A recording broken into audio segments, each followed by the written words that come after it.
You're listening to the PRO Media Network, the next level in entertainment. Who that family? Check out the Pro Shop. That's right, the Pro Shop is the platform stores where you can go and buy all the latest merch to support the platform. Available at the Pro Shops, we have dozens of hundreds of products available for you and your family. Unisex tees for men and women, hoodies and sweatshirts, tank tops, kids and baby items, long sleeve tees, mugs, pillows, wall art, bath bedding, face masks, phone cases, stickers, bags, fanny packs, socks, hats, and many other items. Please feel free to check out the Pro Shops. The link is in the description section below. And remember, it helps the platform continue to grow. So check out the Pro Shop and who that too.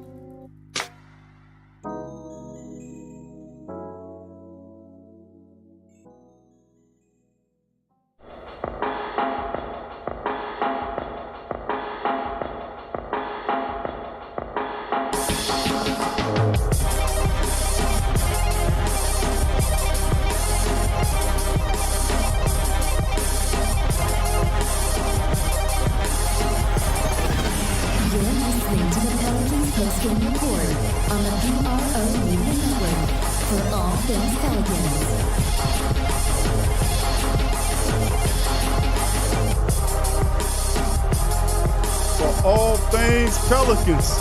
You're now tuned into the Pelican post-game report on the PRO Media Network. What's going on, Pelican family? We're in the building. Must be another Friday, man. Must be another Friday. Because it's time for Pelican post-game report. So let's get it. In this episode of the Pelican post-game report, we're going over roster review and more news recapping the Pelicans' fantastic free agent period signing. As you can see the thumbnail, quite a few people. We're going to go over several news notes and items on today's episode of the Pelican Post Game Report. I'm Big Q chiming in, and we'll bring my co-host in this thing, DC. What's up, fam? What's up, baby? How you doing? What's going on with you today, my man? How you doing? Ain't too much, man. Ain't too much. Trying to figure out what these Pels doing, man. There's all this shuffling going on, all these new faces, Big Q. How we gonna structure this roster? We'll try to work that through today, man. We're going to break that down and go over it. We'll get thoughts from the family members in the chat as well on how they figure this thing's going to work. And there's several different real interesting combinations of players the Pelicans can run. They do have a very versatile skill set. And, of course, the question was, with all of the guards, the heavy guards, amount of guards on the roster, what would the Pelicans do in terms of adding depth and size? Well, man, did they ever. And we'll go over a lot of these guys and break down these guys in today's episode of the Pelican Post Game Report. We'll talk about and discuss potential lineups as well. We'll go over the Pelicans' preseason schedule has been released. It's not much of nothing, but a couple of games. We'll go over that as well. We'll also go over an article from, the Pelican Debrief analyzing the addition of Steven Adams. We'll also talk about a little Lonzo Ball news. We'll let DC break that down. And, of course, we'll go over several of the Pelicans' addition, including latest addition that was signed yesterday to a two-way contract, Will Magnier, who's a foreign player, 22-year-old player who comes from overseas. He'll have an opportunity to play for the Pelicans. He signed a two-way deal, 6'10", averaged about 8 points and 6 rebounds a contest. Has a propensity to knock down the three-point ball. He's a lone player, and he chose the Pelicans over several other teams, and he'll be here. We'll go over him as well in this edition of the show. So we'll do that along with chat questions in the chat as well from you guys, comments, questions in the chat, and we'll move this show along. So without further ado, DC, let's get right into it on this edition. Please hit the like button, family, share the link, and welcome aboard all the latest and new Pelicans. Please subscribe if you're not a subscriber. Here we go. All right, looking at the lineups, DC, before we go over that, let's talk about some of the acquisition of some of these players that the Pelicans ultimately signed, man. A lot of people, they started off by acquiring Steven Adams in the Drew Holiday deal. It's very, very unique how they put these deals together. You know, it was first introduced for this, for that, and then ultimately over several different combinations of it, and ultimately ending with the Pelicans getting Steven Adams in the mix with that deal, and we end up getting him. And then before the deal could be finalized, Steven Adams then says that he wants the extension. So the Pelicans agreed to the extension, and it's of course a 2-year deal worth $35 million, with $35 million of the deal guaranteed. So that was one big shoe to fall for the Pelicans to get him, and also it was the approval of them also getting Eric Bledsoe as the Pelicans then ships out George Hill. He went elsewhere. We thought George was probably might be a piece to stay, but of course he had the more of the more attractive contract for a veteran as opposed to what Eric Bledsoe did. So what the Pelicans look like, Eric Bledsoe is definitely going to be a member of this team. I don't think they'll move Eric Bledsoe before the start of the season. Brian Windhurst said the Pelicans were adamant on keeping Eric Bledsoe. Right. The report from Brian Windhurst. So he obviously is a guy that they have plans for, and people are failing to realize that Stan Van Gundy badly wanted Eric Bledsoe when he was in Detroit. So he's finally got his guy. How about that? And of course the trade that ultimately landed Bledsoe here was along with the Steven Adams deal, giving the Pelicans a pair of players who are vital members of the perennial playoff team. Bledsoe has been a starter each of the past 7 seasons, including 3 straight Milwaukee postseason squads, with Bledsoe starting in 139 games for the Bucks since 2018 and 2019. Right. They sported the league's best regular season record 2 consecutive seasons. Adams was an every-night starter for Oklahoma City each of the past 6 seasons, 5 of which resulted in playoff appearances, he's the longest tenured Pelican, was Drew Holiday heading into Milwaukee in the exchange. And, of course, they got the picks to go with it. But New Orleans got Stevens, Adams, 3 first-round picks, 2 swaps, and still a top 8 team in the West, according to what Bobby Mark feels. He says, nice job of retooling the roster post Drew Holiday without taking a major step back.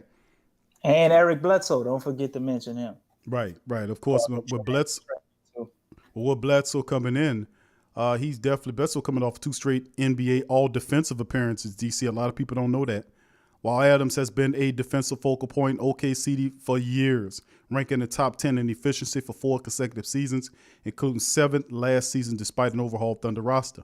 With Adams, the Pelicans directly addressed 2 of the last season's primary areas of concern, which is defensive rebounding and rim protection. Right. And, of course, a lot of people gave him high marks for that as well.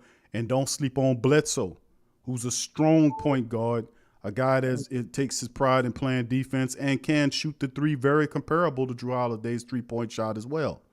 So I'm sick of the Eric Bledsoe hate at this point, man. Let's go. Give it to him. A lot of people in Pelicans Nation are downplaying Eric Bledsoe, man. I mean, okay, he had a horrible game, a horrible series of games in the playoffs, right?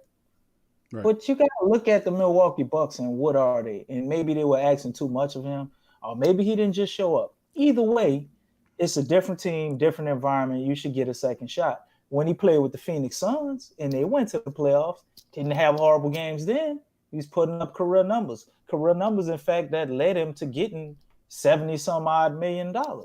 So I think Eric Bledsoe is a great player. And, well, maybe not great, a good player. Might be overdoing a little bit. He's a good player, and I think he's an excellent addition to this team. He's a great defender. So we can easily replace a lot of the tenacity and the defensive ability on a perimeter that we had with Drew Holiday with Eric Bledsoe. People, mind you, Drew Holiday definitely, in my opinion, deserved to be on that defensive team. But Eric Bledsoe was the guy that beat him out. I mean, think about that. That got to stand for something. And him coming here, his skill set and what he does, mixing with Lonzo Ball, I think can be a perfect match. Eric Bledsoe is an excellent pick and roll point guard because he has extreme bursts. There are not too many point guards that want to deal with his physicality if he attacks instead of dishing it off. And he has enough playmaking ability to be able to dish it off to his big man in a variety of ways. Very athletic guy. Has a decent mid-range shot. Okay, he ain't about to be DeMar DeRozan out here, but he get in the paint and in that in that area, he's going to do excellent, man. Excellent finishing with contact. He's a slasher, basically. But if you give him the three wide open, more times than not, he's going to knock it down. And everybody getting on him about in the playoffs, but we had Lonzo Ball stunk it all the way up in the bubble. But for whatever reason, we're still sold on Lonzo. I want to give him a shot. Why not do the same with Eric Bledsoe? It's 1 year. You got him $17 million. He gets 19 next year. There's no way the Pelicans are giving him 19 million when they could cut him and give him 3. I'm pretty sure if things go well, he might easily restructure his contract and be willing to stay.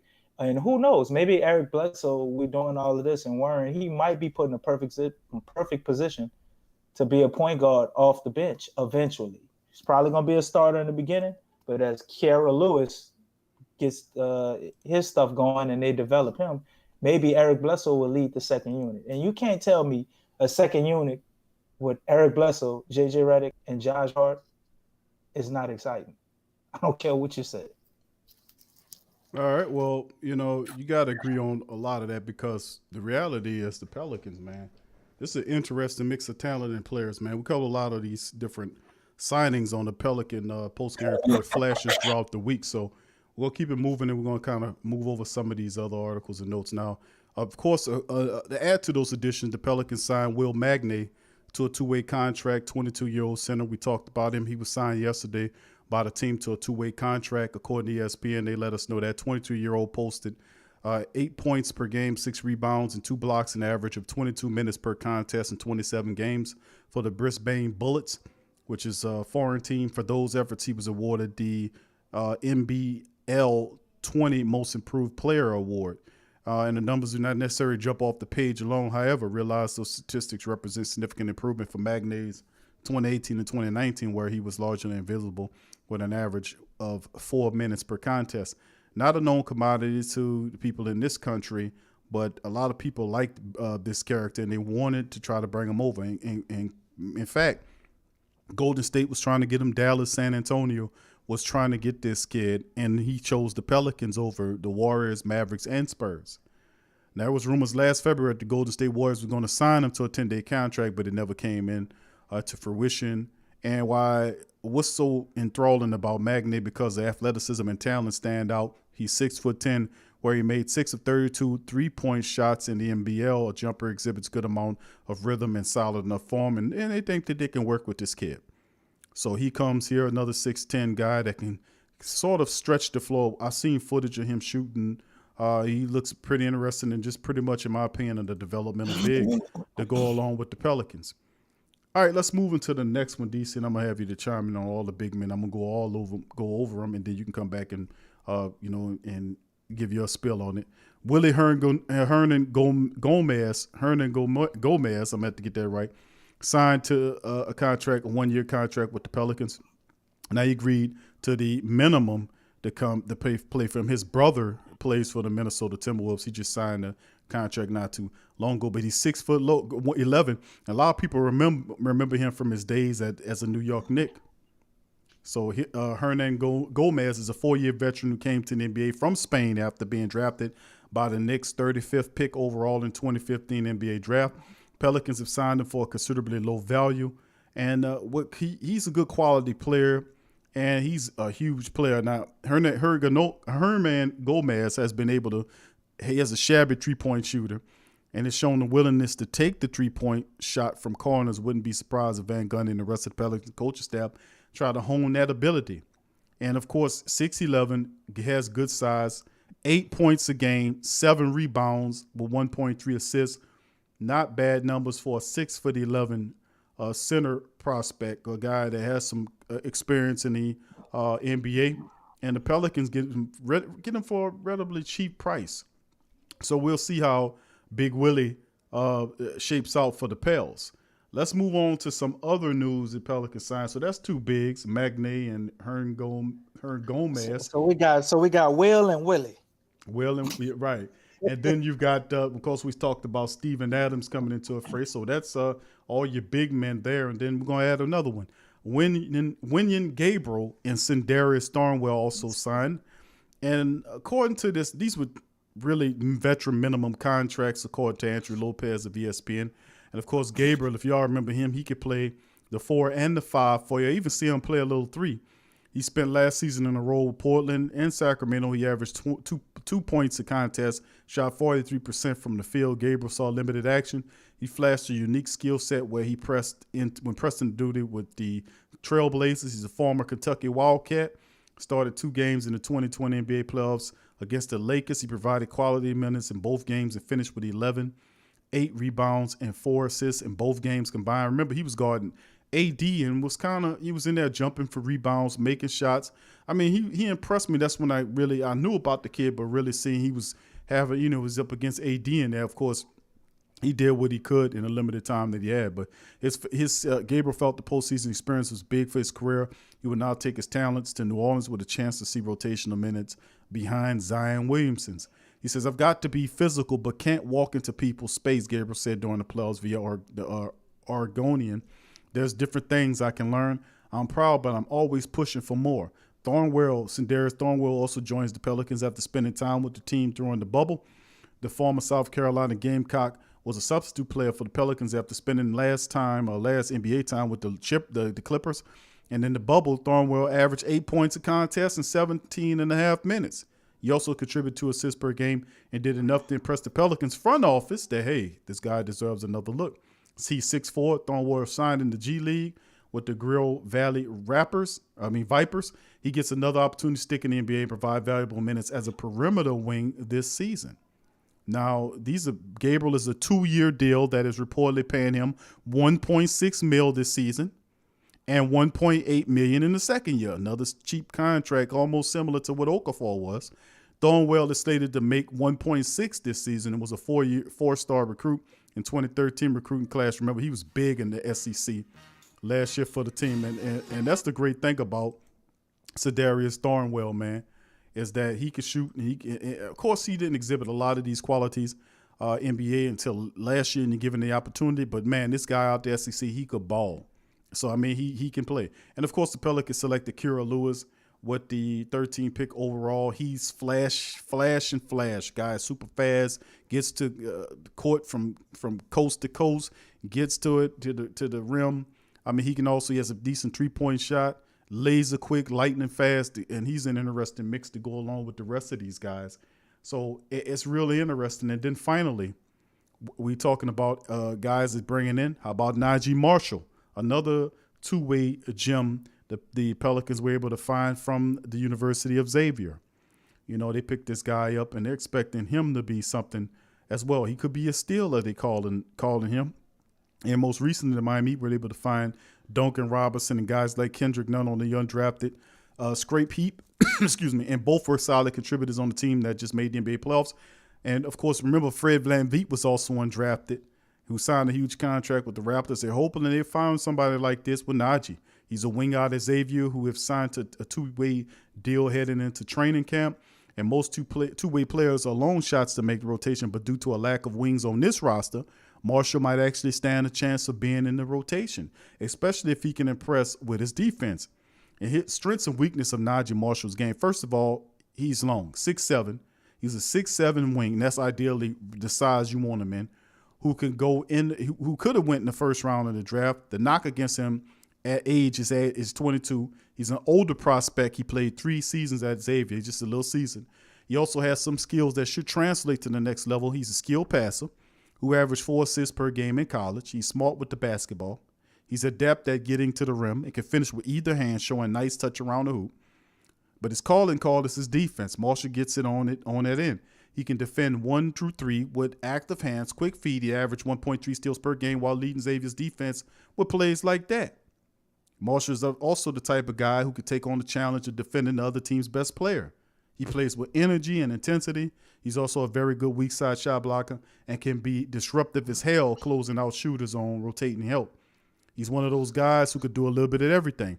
He finished at the hoop with either hand and shot 72.5% from the free throw line. Got to fix that, which hopefully can translate to a better shot speaking of shooting. So here we go. And in the combine, out of 100 free throws, he hit 94 of them. That's a positive. To show you he's been working on his free throw shooting, so he can definitely fix that. Okay, now I'm gonna give you the floor. You got the opportunity now to go over all of these guys I just went over and give your thoughts on them. Well, starting with our first guy, our newest acquisition, I think Millie could possibly have a little something to worry about, looking over his shoulder. Nikolai Millie, our power forward, stretch big. We look as if we're getting a two-way guy. We're gonna put him there, try to develop him. We might be looking to move on from Millie once his contract is possibly up. So, oh, Miko Millie. My bad. I'm calling man Nikolai. But I'm thinking about Nikola Tesla or something. But moving on to our next guy, man. Wayne Gabriel. I like him, man. I've seen him in the playoffs with the Blazers. He's very, very impressive for his age, man. Got in there in the playoffs and kind of held his own to the best of his abilities, which you would expect somebody to do coming in for someone who's injured. When I think Nurkic got hurt and he filled in some minutes at forward and center and small forward. So he shows he has versatility. This could be somebody that we have in the lineup and we could possibly use when we play a bigger guy on the wing at that small forward position where you don't want to run out a Josh Hart. You might want to put him there. So he could be somebody that sneakily gets a lot more minutes than you expected. Sneakily is the word I stole from Big Q. He uses that quite often on the sports coma. So he need to go ahead and patent that word. But the other guy, Willie Hernandez, am I saying his name right, Big Q? Willie Hearn Gomez.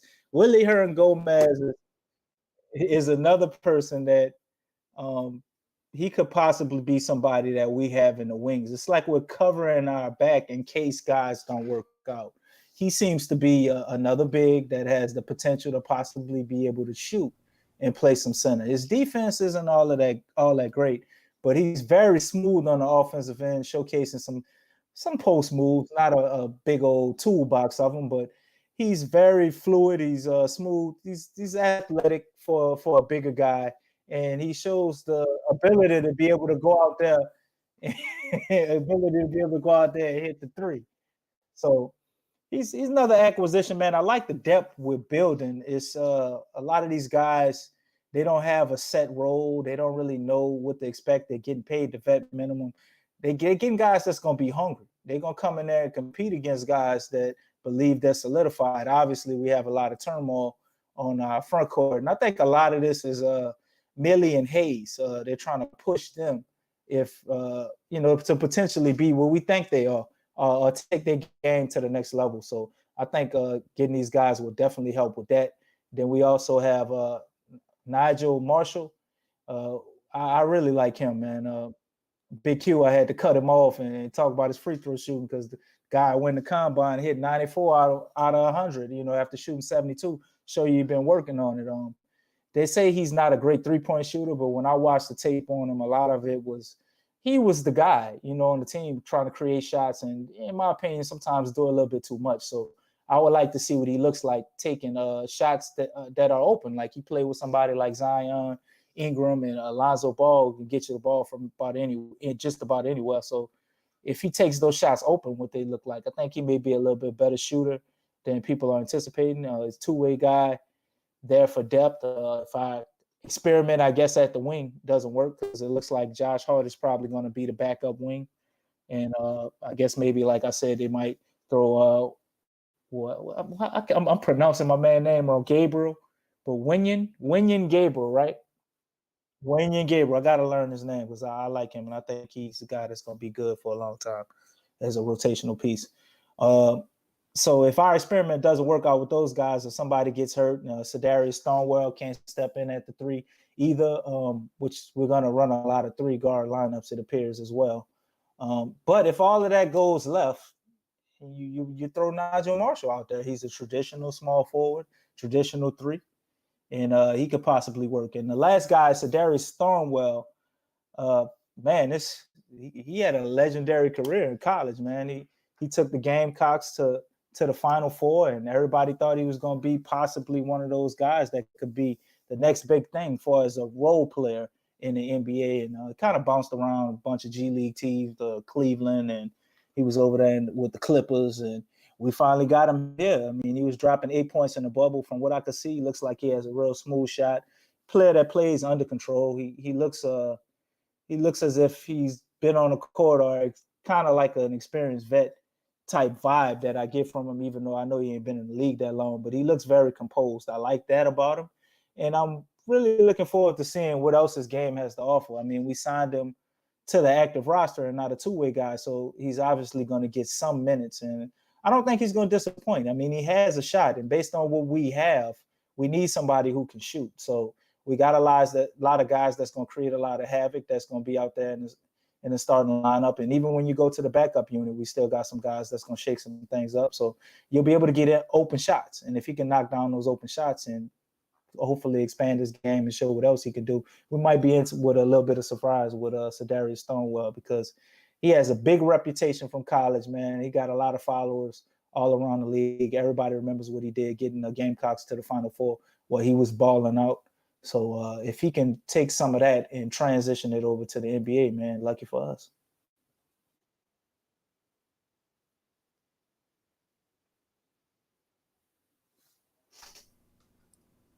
Big Q. All right, we got it in the building. Thank you for that, DC. Appreciate the breakdown, bro. Big ups to you. And I'd like to pause for a second to thank everybody for being here. Big ups to all the family members in the Pelican chat. Teal, what's up, my dog? Teal. Tramal, big ups to you. DJ Austin, John Thompson. Who else we got? True Louisiana, Iceman. Let's see who else. Cap Manny, what's up, Cap Manny? Big ups to you. Let's see what's got. CDs, big ups to you as well. Who else we got? Melanin Guy 504 says, I thought the Pels were going to trade Bleeding Soul. Bleeding Soul. Now it look like they're gonna hold on to him, bro. Initially, you look at. Go ahead. I can't see comments, Big Q. I can't see none of my comments. Oh, but what you say? She said they thought they was gonna trade him for who? For Steven Adams? No, just thinking they would trade him before. Remember, my commentary was I wanted to keep George Hill over Bledsoe because of the contract. But of course, George Hill was the more lucrative of the people. That they wanted to take George Hill, obviously, because his production and his contract is a lot more feasible than what Bleeding Soul is. Yeah, so go ahead. But I think a lot of what we're forgetting is we got Stan Van Gundy, and his thing is he has offense. No doubt he'll create an offense too, top 10. But he wants to be able to man the defense. And if you look at Lonzo Ball, I think Lonzo Ball is an excellent defender, but he still, to me, is still kind of learning with certain things, probably calling defensive assignments, having guys be in the right places. Like, I think Stan Van Gundy wants a vet there to man that defensive aspect of the backcourt on the perimeter. So I think that's probably one of the main reasons we keep him Bledsoe. And he was a Stan Van Gundy guy. He still could be moved before the deadline, though. But we got these guys to kind of get everything going, get guys up to speed. It's a quick turnaround for the season. You got the COVID thing going on, shortened preseason. You want vets. So Bledsoe is definitely going to start in the beginning of the season. I mean, it's going to be easy for him to kind of acclimate to a lot of these changes. Stan Van Gundy talked about adaptability and everybody having that, being ready at any time, any place. Well, it's kind of hard to do that when you're a young team if you don't have vets. So I think Eric Bledsoe, keeping him, does that for us possibly. We got to see it play out. George Hill, I like George Hill. He shot excellent, but over his career, George Hill wasn't really that guy that's going to move the needle. I like George Hill in the role of somebody coming off the bench and manning the second unit. If George Hill had to step in at any point in time in the starting lineup, I think he would be serviceable, but he wouldn't really impress you. But I think we kind of, again, creating competition, creating an environment of not being comfortable, which is the opposite of what this team had last year. Bledsoe, if Lonzo Ball, let's say he starts playing like he did in the bubble for a few games, this ain't going to be like the Alvin Gentry team where he just keep getting to go out there. He going to get benched, and Bledsoe going to get a lot of his minutes. So they're creating a lot of competition at every position, in my opinion, and I think that's a good thing for the team, and ultimately it's going to contribute to a lot more wins. And Bledsoe is a big part of that. So I think that's why they didn't trade him. But if everything goes smooth and the younger guys start reaching their expectations a lot higher, you could see Bledsoe be moved at the trade deadline. So it's not really a gamble to hold on to him right now. But I think we are over the tax, and they kind of in the luxury right now. So they're gonna have to figure out something with that. Yeah, that's what I was thinking about when we initially came up with the Bledsoe, looking at his contract and knowing that. Listen, we if you had a choice between the two, it's obviously Hill. It's a cheaper contract, and he still gives you value there.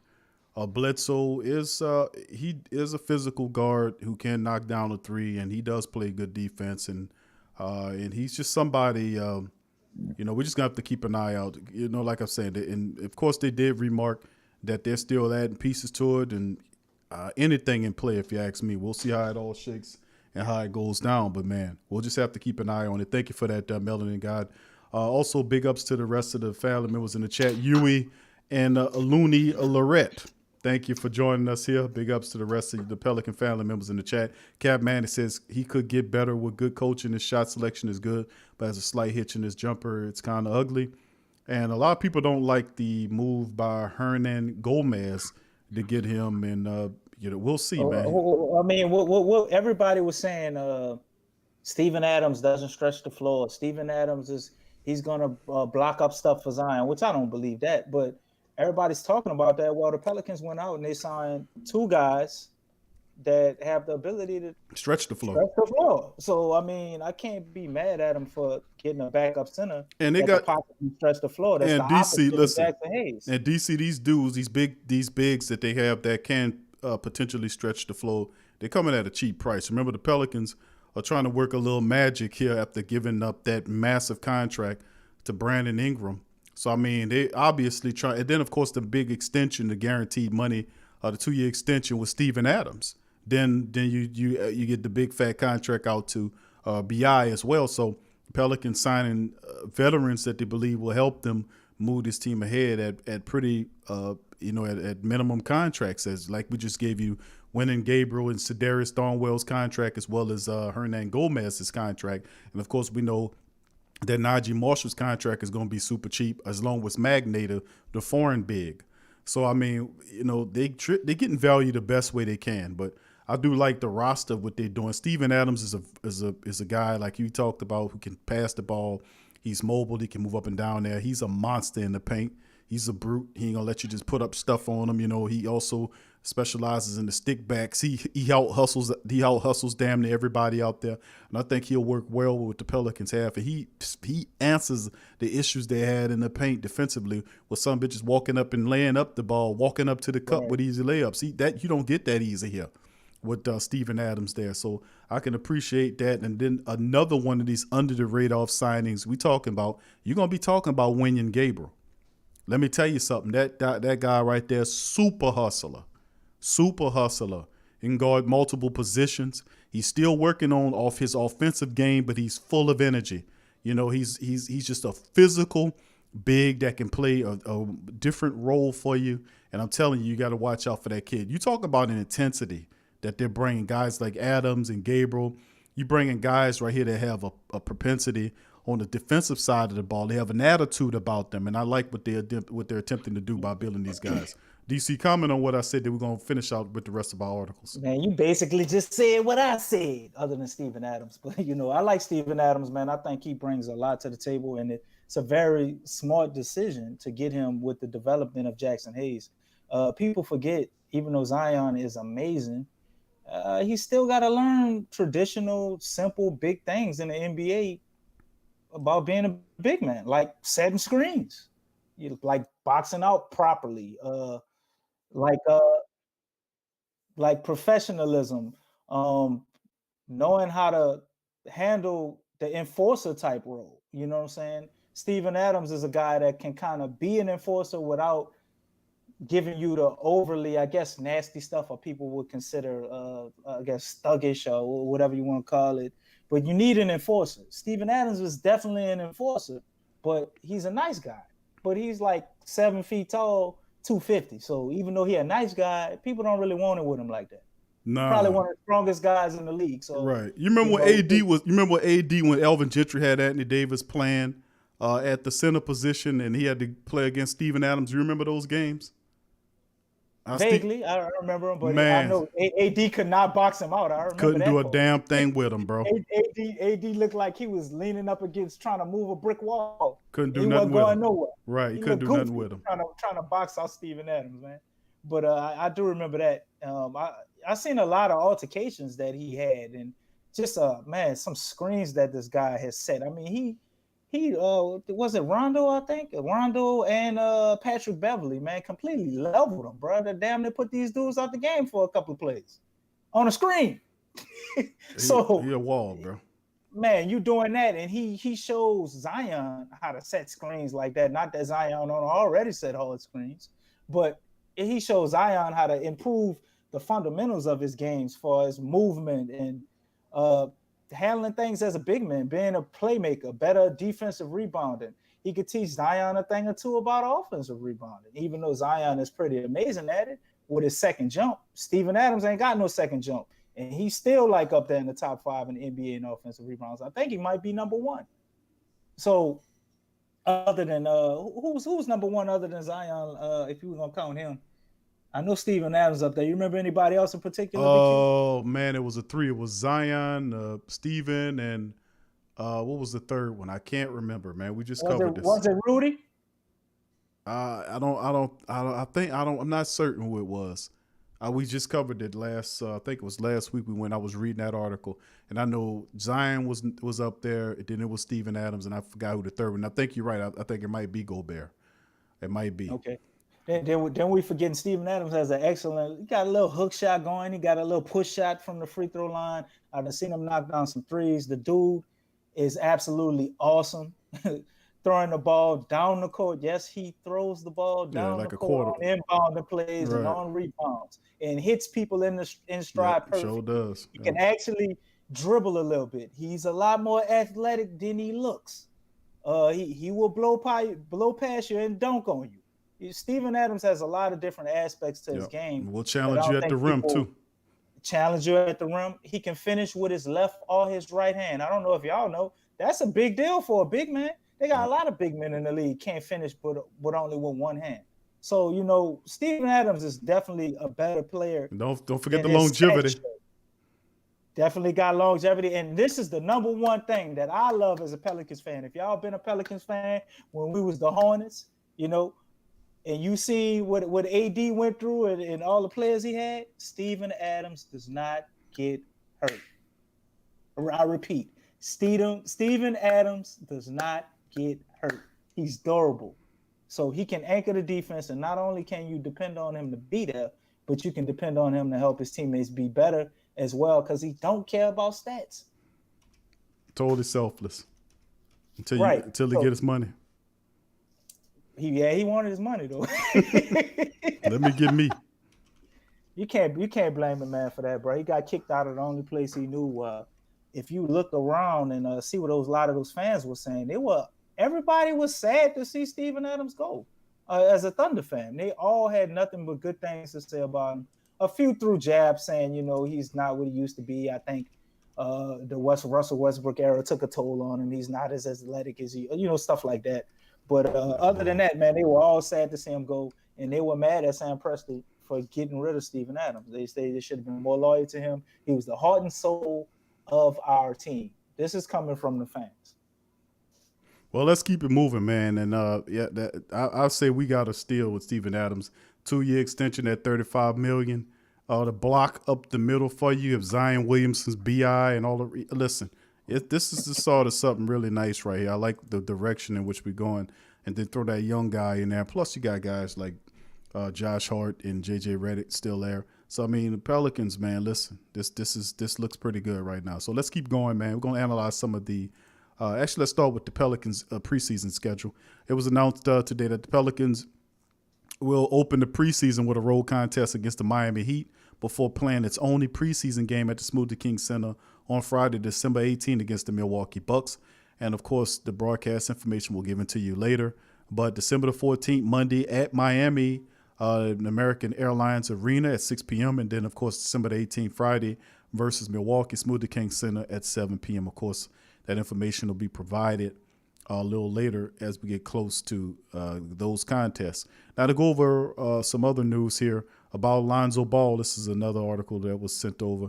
And of course, we covered the analyzation of Steven Adams. DC is no really. We basically just broke all that down right there. So Pretty much. let's go into the Lonzo Ball, and then we'll come back into the drafting or the analyzation of potential rosters or what it looks like. Okay, that Lonzo Ball and the hazards of the archaic position labels. As Ball enters the final year of his rookie contract, a question loomed: what is he? Now, Ball is a basketball player, a very good one at that. He's a good passer with the ability to consistently get teammates open by anticipating open spaces on the floor before they actually realized. Lonzo applies those same skills on the defensive end to wreak havoc on opponents, batting bad passes, creating turnovers. If you have the basketball IQ that he has at this time of his development, all those skills are both useful and valued at the NBA level. And in today's NBA, positions are fluid and can change from a player from a lineup to lineup, or even from possession to possession. Basketball has definitely changed. And yet how basketball broadcast delivers the game to fans has failed to keep up. Point guard, shooting guard, small forward, power forward, and center, these are traditional positions in basketball. You still set your lineup with them, and players are still listed by one of these monikers throughout various listings. So the position, the Pelicans coach Stan Van Gundy, who was an analyst, sat down with Zach Lowe from the podcast, and he spoke about these things. But you got to understand, man, that with him coming here, DC, coming into the Pelicans, and then what would you call the position Stan Van Gundy describes as a good fit for Lonzo Ball? He said Ball should attack the glass or get ample opportunities in transition to operate with ball in his hands. When the game slows down in the half court, it's better if he used more as a spacer to maximize his strengths. Now, Lonzo shot 38.9%, might as well say 39%, beyond the arc on 262 catch and shoot attempts last season, and minimize his weakness.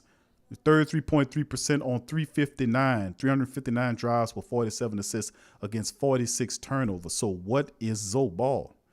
Traditionally, you would call a player who attacks in transition with the ball, but plays off the ball in half-court setup a point forward. Any number of these players called small forwards or even power forwards played this way at some point in their career. In today's NBA, Lonzo is a wing and a 3-and-D wing, according to that. Given his improved shot on the catch and shoot attempts, he brings more to the table than your standard 3-and-D wing. He's a primary creator in transition with the ability to attack defenses and is not set for himself or used it for others. Additionally, he's a plus rebounder and a savant defensively on the weak side. A player in today's NBA with that skill set, extremely valuable. That kind of player that meshes well. You have a lone isolation destroyer in Brandon Ingram and a juggernaut like Zion Williamson as a foundation. I like that nickname for Zion, the juggernaut. He's just that's pretty cool. So the question is, according to what this article is trying to attempt to get our brains to rub together, is what exactly is Zoe Ball? Now, traditionally, people will say Zoe Ball is a point guard. You know, you remember the time when he came out, they were saying that he had abilities like Jason Kidd. He can get the ball. He creates shots. He can be able to get other people involved in the game. And then he came to the Pelicans, developed that 3-point shot. DC, remember that ugly shot he had? He changed it to a smoother shot, thanks to Coach Vincent. And he's still, 6'6", and he handles the ball like a point, but he does have the potential to play off the ball by improving that 3-point shot. But what's important, I don't care what he is after this year, because we might not have him, but in terms of this year, in terms of now and this team, what is Zoe Ball in this system? I think Lonzo Ball is going to be exactly what he was last year with improvements. They're going to be obviously calling plays for him where he can go around screens. He's talking about him being a standstill shooter. I don't think that means he's just going to stand still all the time. So Lonzo Ball lacked the ability to be able to break down the defense on his own last year. And mind you, I don't think he lacks those abilities because he can't do it and get to the rim at will. I think he's very tentative to get to the rim because he knows that he can't hit his free throw shots. So until that gets rectified, you're not really going to see the unleashing of Lonzo Ball. But I think Stan Van Gundy is a smart coach. So if they have him doing pretty much what he did last year with improvements, it's not going to look as funky as it did with Alvin Gentry. because there's going to be some foundation and function to the actual role that he has. And it's not going to be this free-flowing thing like we did, which sometimes looked pretty good, but when the game slows down, it looked atrocious. I think Lonzo Ball can operate in the pick and roll when you got a guy like Steven Adams and Zion Williamson. So we're going to have to see what he is, but obviously these comments were made before Stan Van Gundy was the coach, and also while the season was still going on. And based on the roster that we had before and not the one we have now. But I think he would definitely be a guy that will be the point guard in transition. And you're going to see a lot of offense run through Brandon Ingram and run through Zion, as it should. They're better players than Lonzo Ball. But just because the offense runs through Zion and it runs through Brandon Ingram does not mean Lonzo Ball isn't a point guard. It doesn't mean that Lonzo Ball will never be a part of a pick and roll. It doesn't mean that, he won't be able to call plays in the half court. But does he really have to call every play every time? Can it be a shared effort between guys? Or let's say he does call the play and then he gives it off to Brandon Ingram, who actually sets the offense up. What does it really matter? But what I can tell you is Lonzo Ball will definitely have a better season this year than he had last year. I can guarantee that. Well, a number of things can guarantee that, because having a great season now opens a bigger payday for him. It's a part of being in that attack, this offense. I think it'll be free flowing. I think it'll look a lot different than what Gentry have, more of a balanced approach. He's going to look more disciplined, Big Q. A lot more right. disciplined. That's what I see. Exactly. And I agree with that. That's the big word, the key word right there. Okay, let's move to our final article here. The New Orleans Pelicans analyzing 3 different starting lineups. This comes via the Pelican debrief. And New Orleans Pelicans could use a variety of different starting lineups. An article attempts to try to make us understand what those lineups are. The Pelicans will have some new faces when the season tips off in less than a month. Last season, the Pelicans had the best starting lineup in the NBA for any group that played more than 200 minutes together. Impressive, considering that Zion Williams is a rookie who didn't get much of a chance to gel with the team before returning from injury. Now, 40% of the starting lineup is gone after the Pelicans traded Drew Holiday and let Derek Favors walk in for agency. Losing Drew is going to be tough, but the Pelicans have much of a deeper and a better roster this season and will have future draft assets to use as well. New Orleans Pelicans, who will be the starting lineup? Next season's starting lineup will be a little bit more difficult to predict as the Pels are more flexible and could go in a number of directions. It has seemed as though at least 3 of the spots are cemented with Zion at power forward, Ingram on the wing, Adams man in the center. Ball is likely to start most games, but will it be at point? This is probably the Pels opening night starting lineup. And according to this writer, he's saying that the starting lineup has Zoe at point, Eric Bledsoe off guard, small forward Brandon Ingram, Zion at the 4, and Steven Adams obviously at the 5. Pels are hoping Bledsoe can provide 80% of Holiday's numbers while also playing lockdown defense on either of the team's guards. Like with Holiday, Bledsoe and Lonzo will share primarily ball handling duties, and both will play on and off the ball. The big change is Adams, who should be a much more efficient offensive player than Favors, as well as being a better all-around better defender. And this starting 5 should again be among the league's best, but should have a better second unit led by J.J. Redick, Josh Hart, Kira Lewis Jr., Nico Mele, Jackson Hayes, and others. The problem here is that there is not a lot of playmaking in the group, especially if Kira Lewis is if not ready for big minutes, which is why the Pelicans could go in a different direction. And, of course, we'll look at that starting lineup right there, DC. Ball at 1, Bledsoe at 2, Ingram at 3, 4 Zion, and, of course, Adams is 5. I love the Adams and Williams and Ingram. That's already set. But Ball at 1, Bledsoe off Ball. You could flip-flop those, but what they're saying is they're interchangeable. What's your thoughts on that? I think this lineup is typically what you are thinking when you're thinking of starting lineup. But the truth is the Pelicans are going to be very flexible with their lineups. Yep. I see them running lineups based on the teams that they're playing. Teams where they can sacrifice being small, I think they'll be small. Teams where they have to be bigger, I think they'll be bigger. I think you'll see Josh Hart maybe get a start some games. You'll see J.J. Redick get a start some games. You'll see Bledsoe get a start some games. But if you see this lineup comes out, this is what I can tell you. Lonzo Ball and Eric Bledsoe's minutes may be staggered because the second unit will want to have one of those guys on it. You don't have a lot of primary ball handlers, in my opinion. Your best two ball handlers to run an offense would be Bledsoe and Lonzo Ball. Kiara Lewis, I can't call him that yet. He's a rookie. So what he's going to be able to do, or what they're probably going to ask him to do, is just go out there and score the basketball with the second unit. Just get us buckets. All of the worrying about setting up offense, telling people what to be, I don't think he's going to have that burden right now.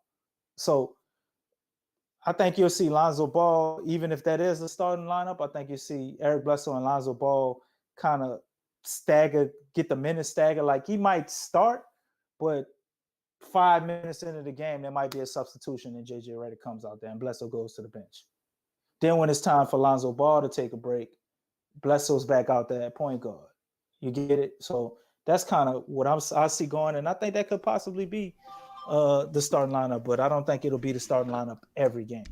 Well, I mean, it's documented that Stan Van Gundy, does like Bledsoe. He believes in his style of play. So, I mean, he's going to use him however he see fits to use him. And the reality behind Zoe Ball is that he could play either 1-2. Or if you need him to sneak in there and get a little 3 for you, he can do that too. He's big enough. He's 6'6", and he's smart enough to play it. He has defensive acumen to play it. And I don't believe the whole thing about him playing any 3, man. I mean, we got Josh Hart and we signed all these other guys. You do have Josh. You got 1 or 2, man. You got He's Josh. Gonna be at the 1 or 2 like he was last year. He's gonna have the same role for the most part he had last year. It's just gonna be improved on the efficiency of it and how they use it. But I don't think they're gonna ask him to do anything crazy other than what he was doing because it was working. So why change it dramatically like that? Well, I mean, they're gonna probably change it, DC, because obviously, if you look at what Elvin Gentry, what the hell he was come on now, man. This is a whole nother. They're gonna change it in the half court. What I see. That's true too, and that's that was going on. They're gonna let him do what he was doing. Nah, they're gonna add to it because he has the ability when he uses 3-guard lineups. You don't think for a second that Zoe Ball is not going to be one of the 3 in either one of the positions they see fit for him. But we'll see what goes on because I know Stan Van Gundy going to shake it up. Lewis, Eric Bledsoe, and Lonzo Ball lineup. NAW getting out there sometimes. They ain't mentioned him at all, and he's a pretty damn good player too. Right. So I'm sure he's gonna get some minutes, he's gonna get more than 5 to 8 minutes. He's gonna get at least double digit minutes too. So right, and that's another thing. You still got people like NAW and those guys are just gonna be sitting there to see what kind of role what happens with those guys. So like we said, we got a lot of guards, man. So we're going to see how it all shakes. There's still some question marks there. So let's get into this article and finish up. Here's starting lineup number 2, DC. If the Pelicans want to inject more playmaking into the bench unit, they could shake up things with use a different set of starters. Ball at 1, Redick at 2, shooting, Ingram, Williamson, Adams. In this version of the starting 5, the Pels move Bledsoe to the bench in favor of the veteran sharpshooter JJ Redick. And of course, with this lineup, definitely we'll see a lot of time because Van Gundy will be trying out all manner of pick and roll options for Redick, who could be effective with both Zion and Ingram. Also, add more playmaker to the bench, which is now more of a defensive squad with both Bledsoe and Hart able to defend all over the floor. So SVG will take an audition of a lot of lineups in the beginning of the season. And I can definitely see this one gaining some traction. So Ball handling the ball, JJ Redick spacing out, shooting. Ingram's there, Zion Williamson, Steven Adams. I like that lineup. What do you think? DC, are you still there? Uh-oh. I think we might have lost him. I'm still here, brother. All right. I thought you took a plane trip, bro. Okay, let's finish this up, man. Let's get this. I like that lineup as well, but I think you probably won't potentially see that a lot unless Stan Van Gundy has some type of cheat code for JJ on defense, because JJ can't a lot of guys on the perimeter out there.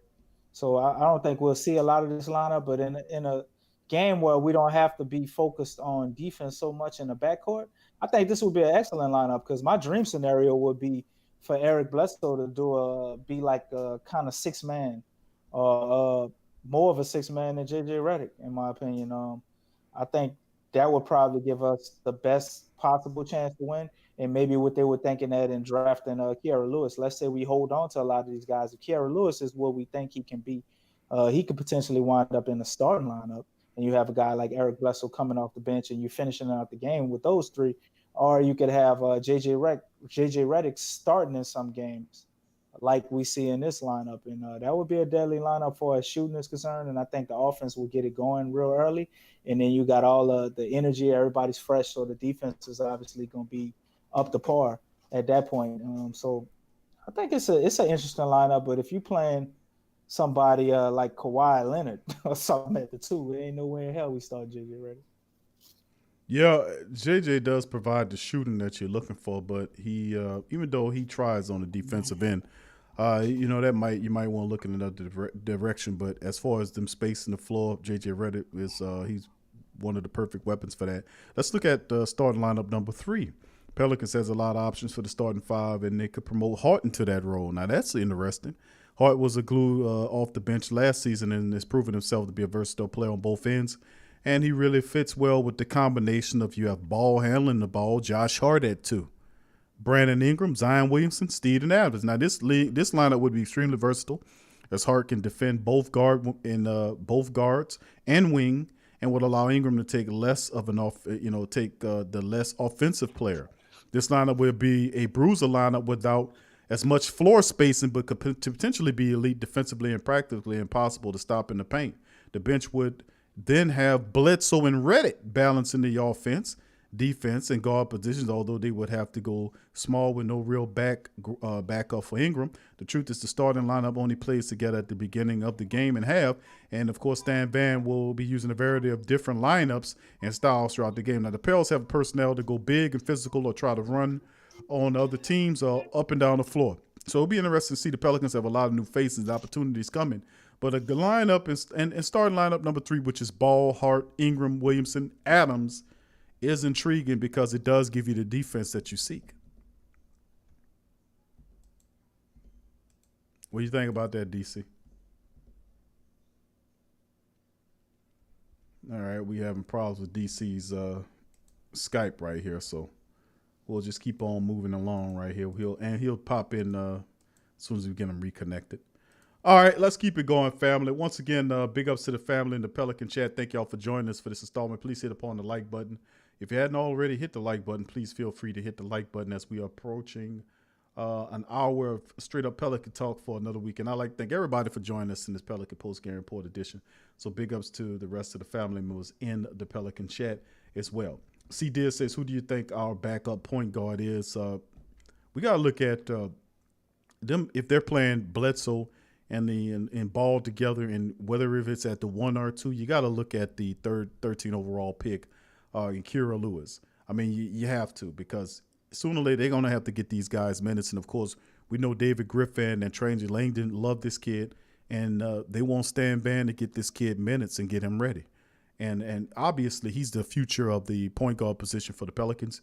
So I would have to say the backup point guard has to be Kira Lewis Jr., in some capacity. How many minutes they play starting off, who knows? But I know for certain that the emphasis is going to be to get Kira Lewis Jr. Opportunities to get minutes to get better in the Pelican system. You know, that's the key question is, how does it look if he was, when he finally gets up to speed and you have him and Zion and Ingram and all those guys playing together? Could you imagine that kind of lineup with him taking guys off the dribble, going from coast to coast, finishing, all that kind of stuff? I mean, you're talking about an exciting brand of basketball. Could you imagine? All right, let's keep it going here. Big ups to the rest of the family members chiming in here. Cap Manning said that was one of the best in the league in field goal production, so we don't necessarily have to stretch the floor as much as therefore shooting will come secondhand. Thank you, Cap Manning. Big ups to you. Let's see what else we got here. Any questions in the chat?